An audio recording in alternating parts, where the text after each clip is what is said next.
Te saluda.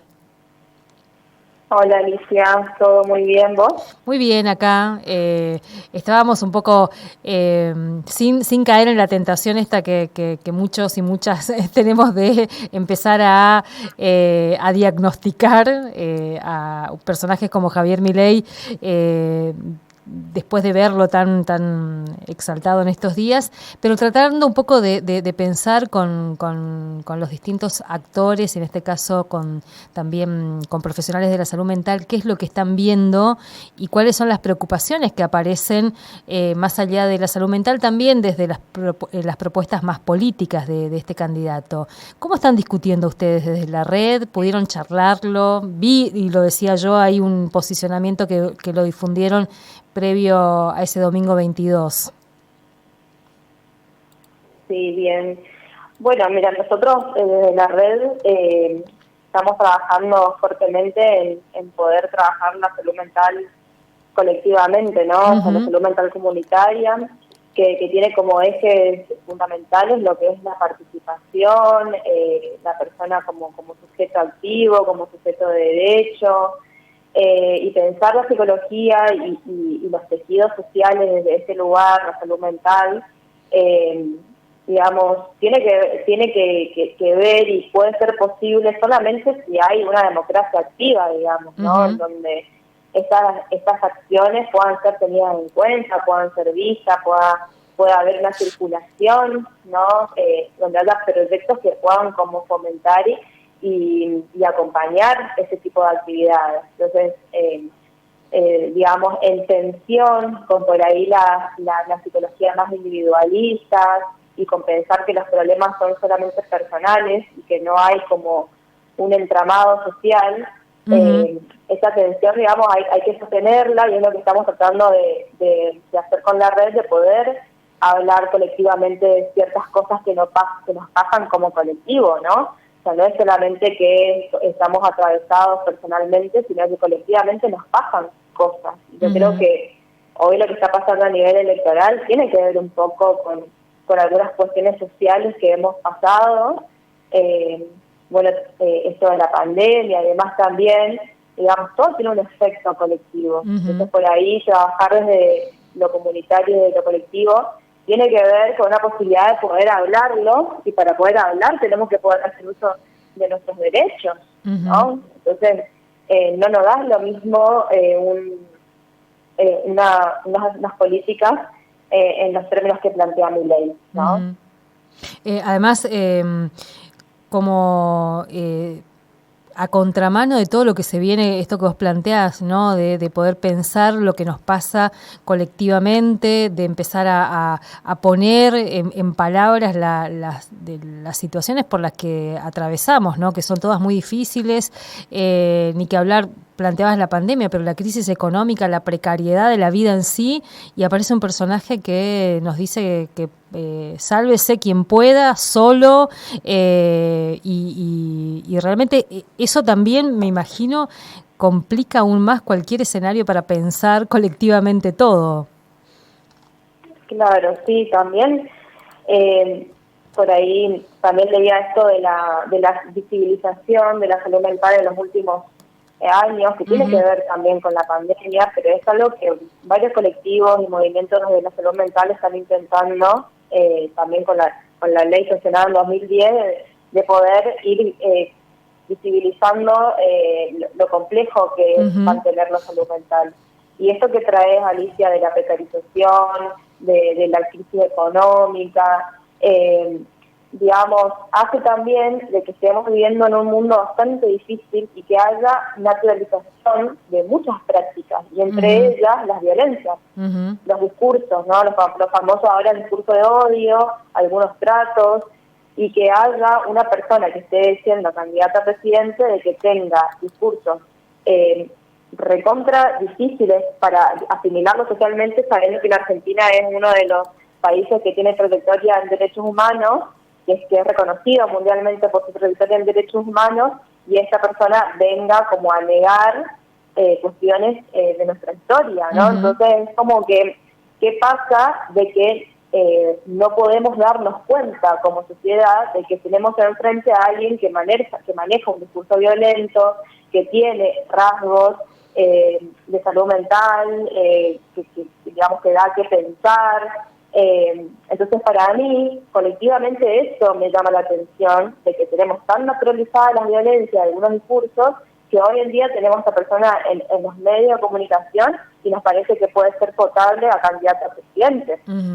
Entonces nos da a pensar también, digamos, la cantidad de violencia que atravesamos como sociedad, como colectivo, cotidianamente. ¿Y qué crees que llame la atención y que pueda interpelar a quienes eligen a un personaje como Milei para gestionar nuestras vidas, entre comillas? ¿Qué hay ahí? Bien, por ahí amigarse un poco con la pregunta, ¿no? Un poco con algunos pensamientos un poco más críticos y no quedarse como con la literalidad de los discursos, también eso, ¿no? Que la literalidad también es un rasgo de personalidad, ¿no? A veces como la duda en sí misma es algo que potencia la salud o que habla de salud, porque uno puede y debería darse el permiso de dudar, porque ahí en la pregunta, en la duda, uno puede ejercitar la libertad, justamente. Si uno está todo el tiempo en la literalidad y en la certeza de que eso es así, y no abre como a la reflexión, bueno, eso ya va cerrando sentido y hace que estos discursos pesen más, digamos, ¿no? Entonces, si uno no se pregunta también a uno mismo o al que está al lado, o cuando va a tomar mate con el vecino, por qué estamos como estamos, digamos, y qué puede hacer uno, qué podemos hacer como colectivo para ir modificando nuestras realidades, o cómo construir demandas al Estado concretas para hacer modificaciones, digamos, es muy difícil. Entonces, todo esto que tiene que ver con el pensamiento positivista y pensar que uno mismo, si piensa positivamente, puede salir de esto, es individualizar el malestar, es cerrar los sentidos y es la puerta para que estos discursos entren de lleno, digamos, ¿no? Porque la culpa está, no sé dónde, afuera o siempre es del otro, pero todo eso obstaculiza a que uno pueda ir construyendo otros puntos de vista, digamos, ¿no? Y también es real, digamos, que todo esto tiene que ver con consecuencias del sistema capitalista, de que, digamos, la crisis económica no es una crisis del presidente de turno, digamos. O sea, hay que tener capacidad de gestionar las crisis económicas y políticas, pero digamos, no es solamente una crisis del gobierno de turno, es una crisis histórica y que tiene que ver con un problema que ya es mundial, digamos, ¿no? Decías esto, ¿no? Cuánta violencia estaba naturalizada como para que toleremos personajes de este tipo, puestas en escena como la que venimos viendo. Yo decía, alguien que va a un acto de campaña electoral con una motosierra, realmente hemos corrido varios límites ahí, me parece, ¿no? O insultando, prometiendo restringir derechos. La verdad que hemos como cruzado varios límites. Sí.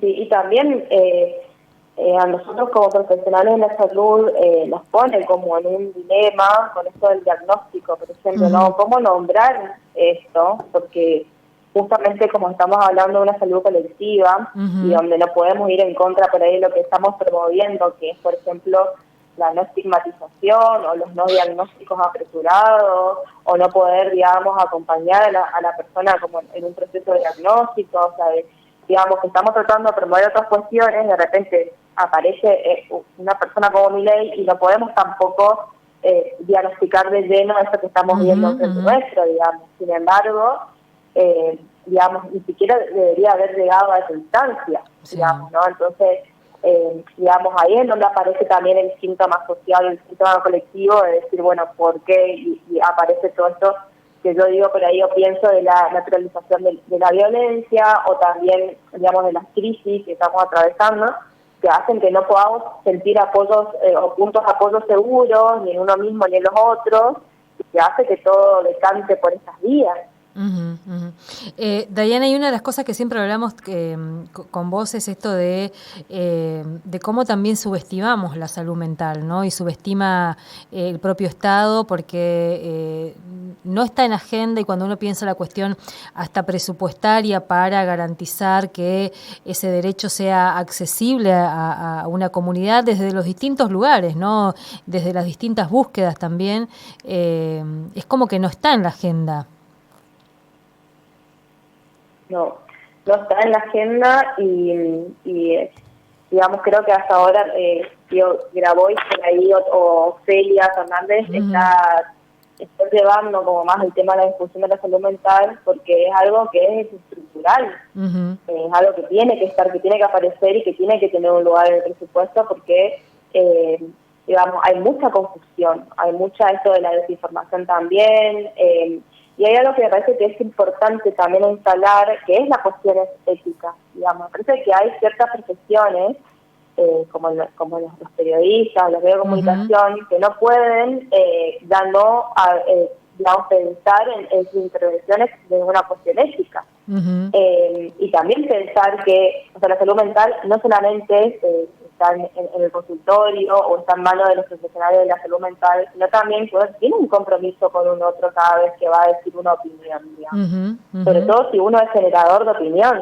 Entonces decía uno de los escritores de la ley, Leonardo Gorbat, bueno, el apellido medio extraño, pero bueno, decía esto de que no podemos, digamos, pensar que la ley de salud mental no es operativa o no funciona si no paramos lo que está produciendo el malestar, la máquina de producción de ese malestar, digamos. Y entonces, si hay algo que está produciendo constantemente el malestar, que son los medios de comunicación, que son las opiniones, porque la campaña sabemos que no empezó hace meses o a principios de año. Las campañas empiezan desde un montón de tiempo atrás, de que te aparece y te arman un personaje como el de Milei, que después va a disputar las elecciones, digamos, ¿no? Entonces, como que hay una formación de opiniones que viene de antes, esa máquina de producción de malestar que trasciende también las cuestiones políticas, habla de los modos de vivir, los modos de existencia, que es necesario que empecemos también a darnos cuenta de eso y, bueno, a ver qué podemos hacer ahí. Entonces,